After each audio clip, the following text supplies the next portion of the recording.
Oh, udah ya? Oke, ya. Oke, kita tadi bukan kemarin sih ya, kemarin kita udah belajar tentang repository, sekarang kita lanjut ke collaboration. Tadi pengen gue gabung sih, cuma lama anjir. Takutnya lu bosan. Oke, langsung aja di collaboration. Nah, di sini kemarin kita udah bikin repository baru dengan public. Kalau mau private bisa sih, ini ya, tinggal di setting aja. Terus kemarin kita udah belajar tentang upload manual. Iya, upload upload manual, maksudnya upload manual dari GitHub ini langsung. Nah, sekarang kita tentang belajar collaboration. Jadi kita ke settings. Pertama kita bisa untuk kan tadi kita udah public ya. Lu bisa nih change visibility-nya bisa public atau private. Intinya kalau misalnya lu private, orang lain nggak bisa ngeliat, cuma lu atau tim lu doang yang bisa ngeliat. Tapi ke public orang lain bisa ngeliat ini gitu sih. Nah, jadi kita akan bukan belajar sih, kita belajar tentang collaboration. Jadi collaboration di GitHub ini sebenarnya gini, uh, ketika orang lain pengen ikut andil dalam pengembangan project lu, sebenarnya ada dua cara.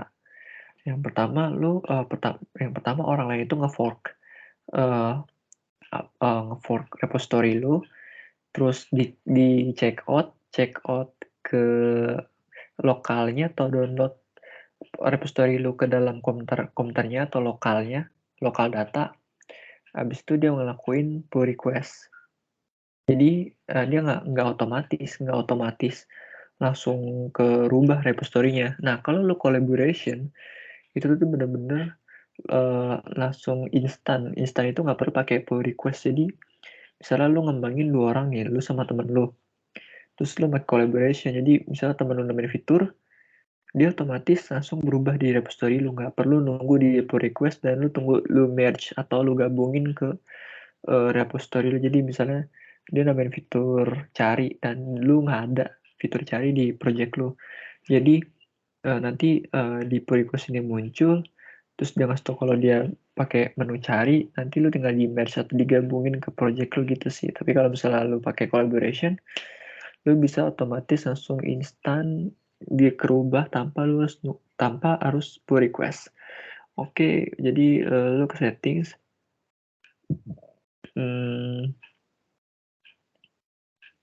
Settings. Oke, masuk settings.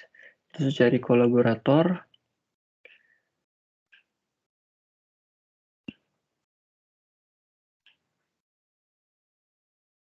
Nah, di sini mungkin karena gue pakai akun GitHub Pro ya. Jadi gini, kalau GitHub Pro itu biasanya dia bisa lebih dari 3 orang biasanya sih. Tapi kalau misalnya dia bukan GitHub Pro, kayaknya dua atau 3 orang kayaknya. Maksudnya dalam project kita harus ada 2 sampai 3 orang doang kalau lo mau collaboration sih. Kalau yang non pro, tapi gue nggak tahu juga. Terus kita bisa nambahin orang dengan add people. Misalnya kita ngetik username, nama lengkap atau email. Misalnya gue pengen nama si Codots. Invite kolaborator, kita klik orang yang pengen kita undang untuk kolaborasi, terus kita bisa add Codots dalam repository ini. Kita bisa add, dan oke. Nanti biasanya